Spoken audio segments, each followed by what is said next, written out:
प्रेमाचे प्रतीक असलेला सारस पक्षी संपूर्ण राज्यात गोंदिया जिल्ह्यात आढळतो, ज्यांच्या संवर्धनामुळे त्यांची संख्या वाढत होती. परंतु गेल्या 3-4 वर्षात ही संख्या अचानक कमी होत असल्याचे दिसून आले. परंतु गोंदिया वन विभागाच्या संवर्धनामुळे जिल्ह्यातील विविध ठिकाणी 36 सारस पक्षी आढळले.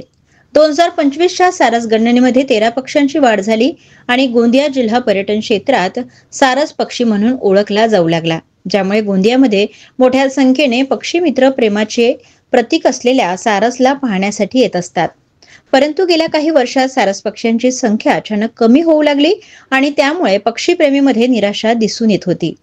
जिल्ह्यात एकेकाळी सारसची संख्या 40च्या वर पोहोचली होती, तर 2023च्या गणनेमध्ये 12 पक्षी आढळले होते आणि 24च्या गणनेमध्ये फक्त 23 पक्षी आढळले. मात्र यावर्षी सारस पक्षी जनगणनेमध्ये 36 पक्षी आढळल्याने सारस मित्रमध्ये आनंदाचे वातावरण निर्माण झाले आहे.